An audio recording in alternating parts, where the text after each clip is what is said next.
Pakistan and Kazakhstan together. Since an educationist, I was really sort of inquisitive. Is there a student exchange between Kazakhstan and Pakistan in the past? And do you have an offhand count of how many students of Kazakhstan are studying currently in Pakistan and how many Pakistanis are studying in Kazakhstan? Thank you for your question. So, with regard to our cooperation in education, I must say that in 2003, our Ministries of Education signed an MOU, and one of the article was dedicated to establishing direct ties between our universities.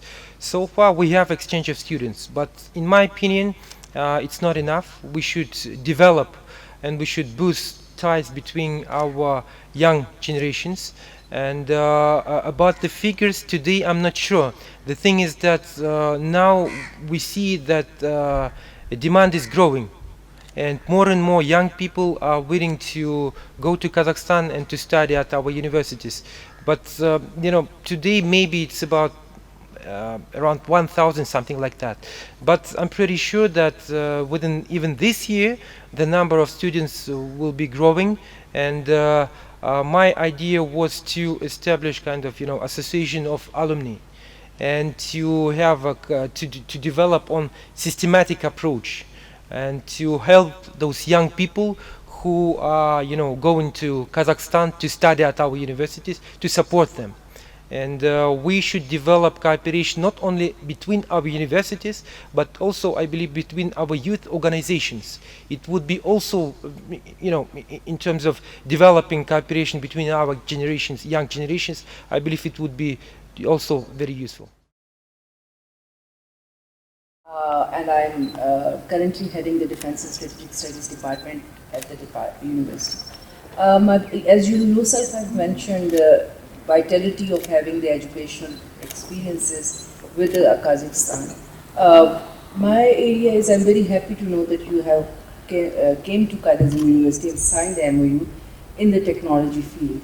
While belonging to social sciences and working on violent extremism, specifically the women role in moderating extremism. I would really appreciate if you can identify in future the possibility of joint researches on using the role of women and youth in studying and researching the phenomena of extremism and terrorism that exist on both sides. So I would like to have your opinion on that. Areas for developing our bilateral cooperation, including that you mentioned. First of all, I'm also focused on women empowerment. And it's just an example. We are planning to organize this year an online or offline session. We'll see, it will depend on the situation with the COVID-19. We are planning to organize online session between our business women, for example. And of course, I will be, you know, supportive of your idea to hold joint research on this very important sphere, very important area, because nowadays I would say that terrorism is one of the biggest threats of the 21st century, and only through united efforts we will be able to, you know, to address in a proper manner, effectively, this very, you know, I would say dangerous threat. I'll give you just one example. That, for example, from Syria, 2 years ago, we returned 505 people. They are citizens of Kazakhstan. Most of them were children and wives of those people who decided to go to Syria and to fight. And now we are trying to, you know, to help those people. We need experts. We need, you know, experience. We need those people who already dealt with such issues. Because when we talk about children, when we talk about women, first of all, it's about, you know, kind of psychological trauma. It's about helping people to adapt to a new life. Because, you know, many of these children were born in Syria. And for us it was, I would say, very kind of frustrating situation, because we didn't expect that we would have so many people in Syria from Kazakhstan. So again, we should unite our efforts.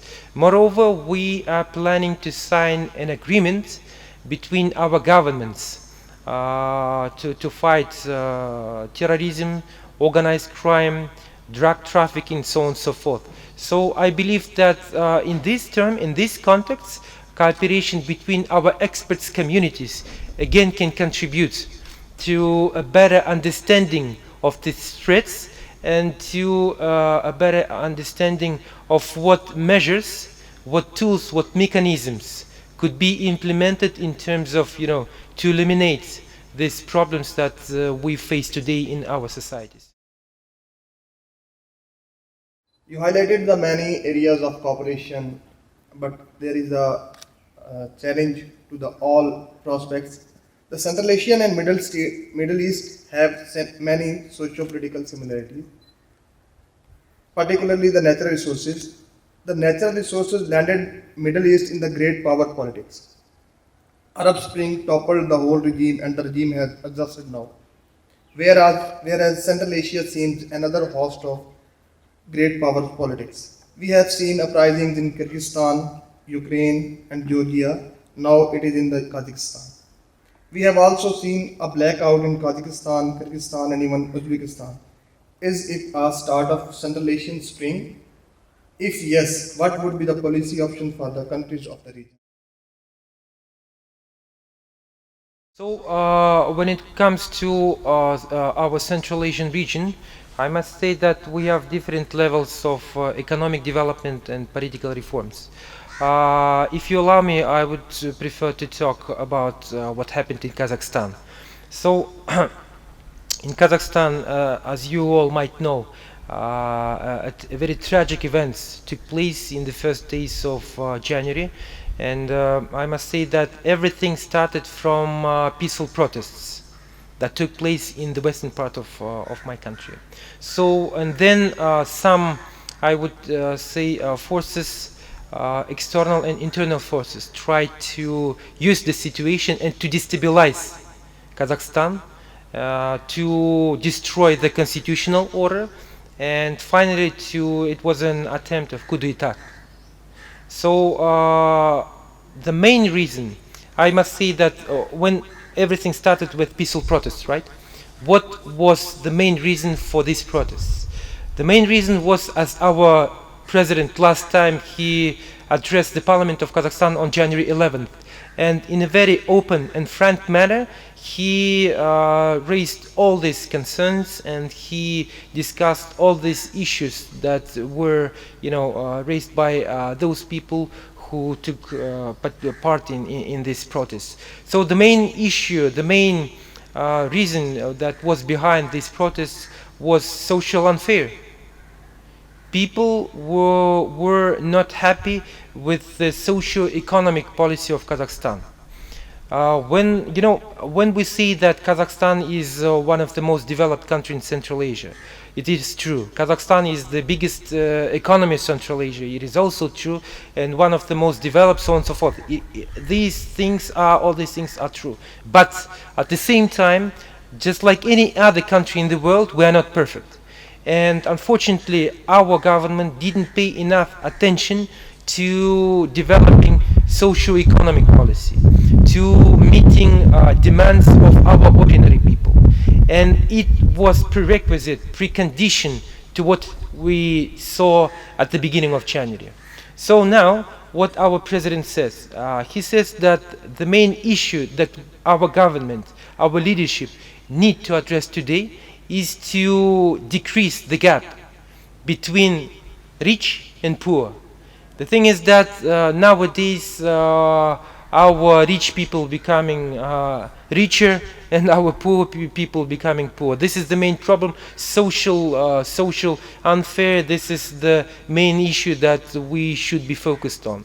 He tasked our government to increase the incomes of our ordinary people. So what I'm trying to say is that mainly the reasons and the background of this unrest, of this turmoil that took place in Kazakhstan. The main reasons were our social policy, not really effective.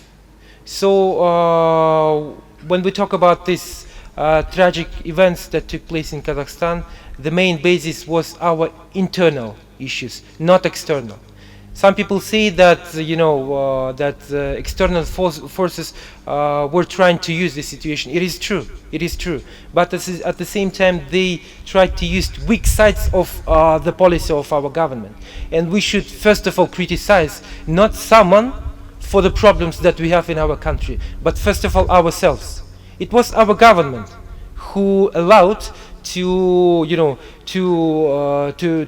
appear and to have such problems that caused discontent of our population in general, because everything started in the western part of my country, and then major cities supported this protest. They supported demands that were raised by our people. So I'm not sure that it is another spring, just like in comparison to what happened in the Arab countries. So what we should do, we should be focused on the welfare of our own people. After all, again, to be honest with you, we are only 19 million people, I mean Kazakhstan. It's less than Karachi. So I'm pretty sure that our government will be able, and our president will be able to make everything and to restore this social justice. Thank you. Of Pakistan from Ministry of Information and Broadcasting. I want you to throw or shed some light on the Pakistan-Kazakhstan gas pipeline, what potential it actually holds for Pakistan. So I want you specifically on economic prospects. Thank you. Thank you for your question. So it is well known that the energy demand is growing in Pakistan, and Alhamdulillah, Allah blessed us with natural resources, oil, gas, uranium, gold, almost everything you can find in our country. So as I said, in 2020 we established the joint working group on energy cooperation, and this year we are planning to organize the very first online session between our ministries of energy. So we will be discussing a broad range of projects, prospects for developing cooperation energy. Our site is ready. Our site is ready to boost cooperation on energy. But in terms of building the pipeline, we haven't discussed such project yet. But I'm pretty sure that it's possible. The main issue I wouldn't say obstacle, but maybe issue, yes. The main issue that we have today is the situation in Afghanistan. If Afghanistan is stabilized, we can do so many things, including building pipelines connecting Kazakhstan with Pakistan. As you might know, there is another big, I would say, popular project, well known, not popular but well known, TAPI. Turkmenistan, Afghanistan, Pakistan and India. But due to the situation in the region, this project hasn't been implemented yet. So again, even in this term, I see that Afghanistan can play and should play a very crucial role. Without Afghanistan, it would be extremely difficult to develop our cooperation, including our energy cooperation. But I'm pretty sure that we will be able to develop our interaction in this field. Connecting CPAC route. What is the progress on that project? I'm sorry, which one? Proposal to connect the CPAC with Kazakhstan. Yes. Are you familiar with that? What's the progress on that? No, sorry, no. No problem. No. At least no one approached us with this proposal.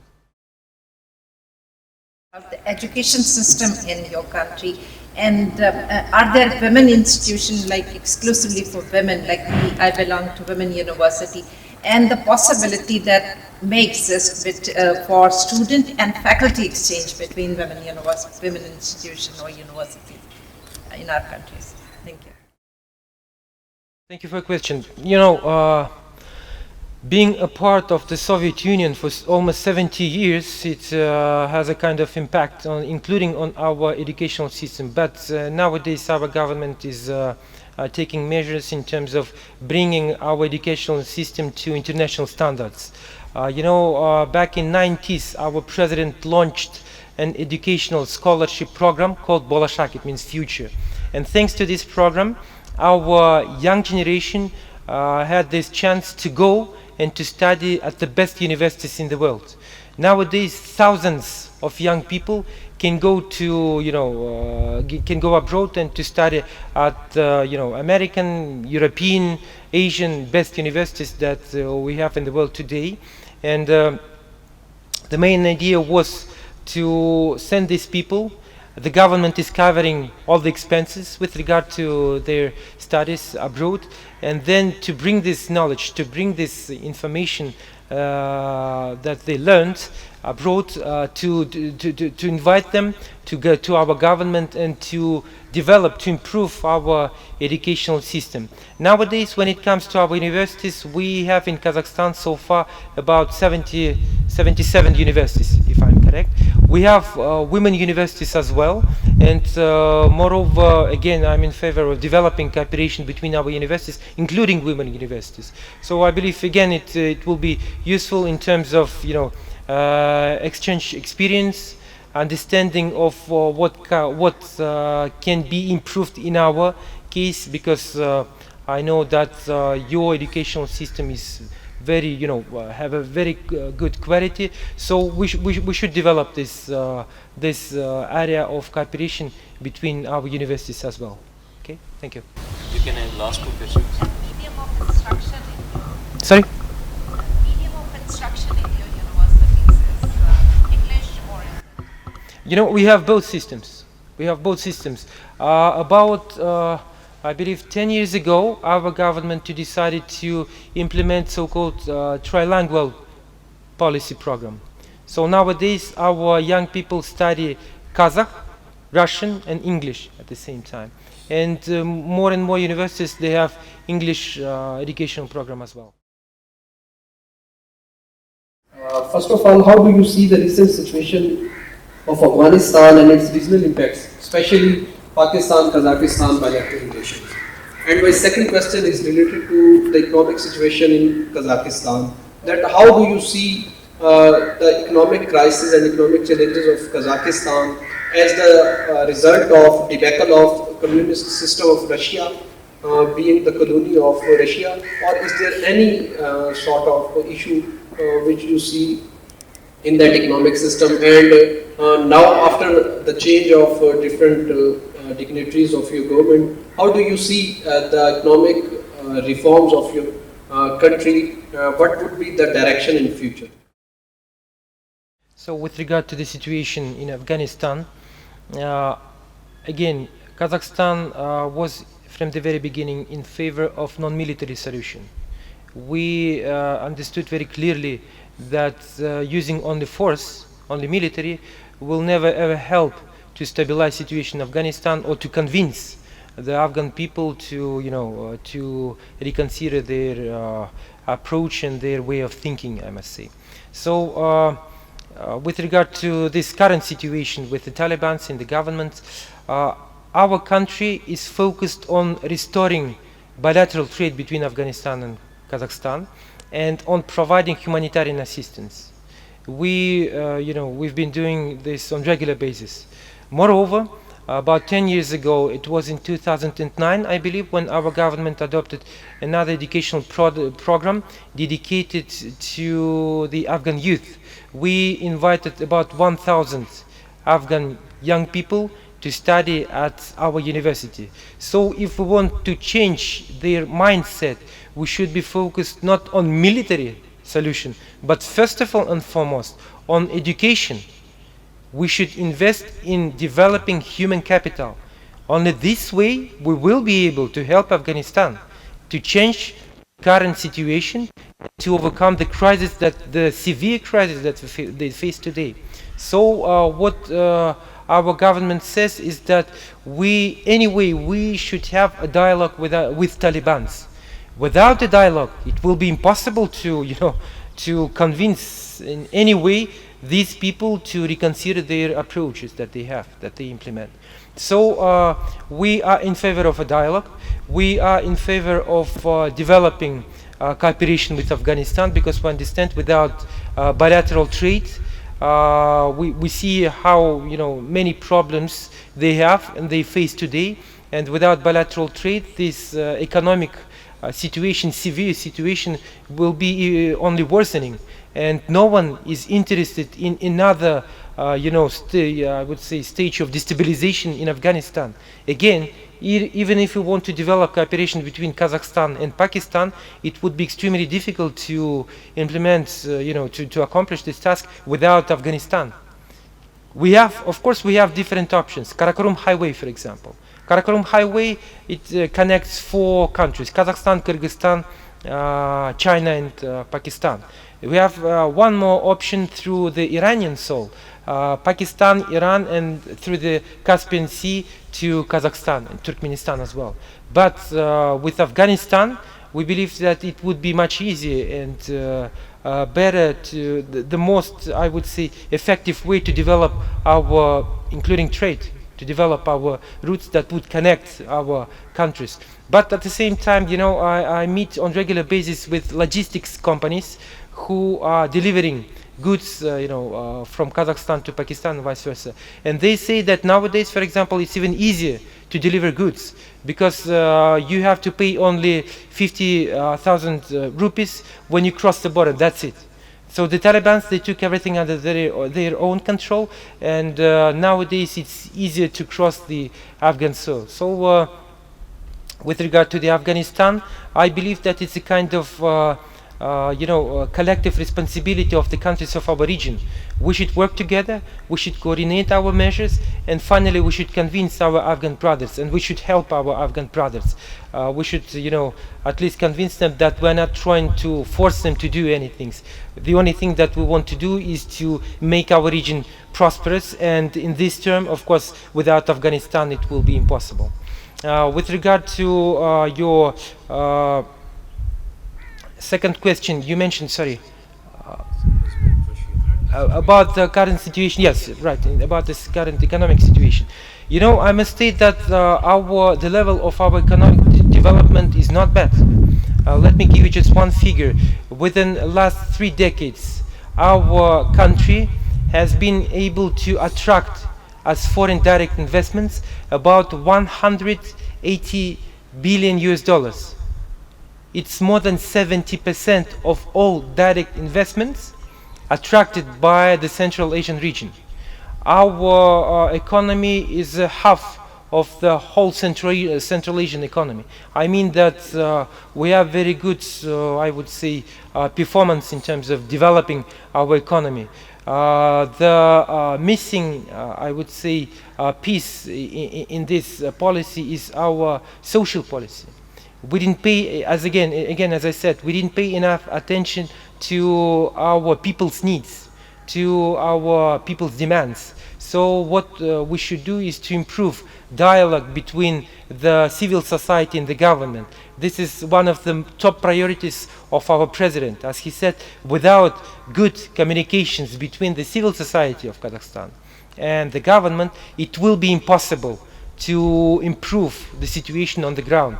And finally, our government should be accountable before the civil society, before NGOs, before our human rights defenders, so on and so forth. So when it comes to our cooperation with the Russian Federation, we don't have any problems. We are members of the Eurasian Economic Union. I always give this example that Kazakhstan and Russia has the longest land border in the world, and the distance of this land border is equal to the distance between London and New York. So can you imagine how long it is? It's about 7,500 kilometers, something like that. So we have very good friendly relations with Russia. Of course, just like in any other international relations that we have today in the world, we have some ups and downs, we have tensions, we have disputes, so on and so on. But in general, we are strategic partners. So in this term, I must say that we have nothing to worry about. And with regard to our economic development, we should bring I would say the most important thing is transparency. Every single decision made by our government, every single decision made by regional authorities should be clear and should be understandable to our citizens, to our civil society. And moreover, our president said that our civil society should be engaged in a decision-making process of our government.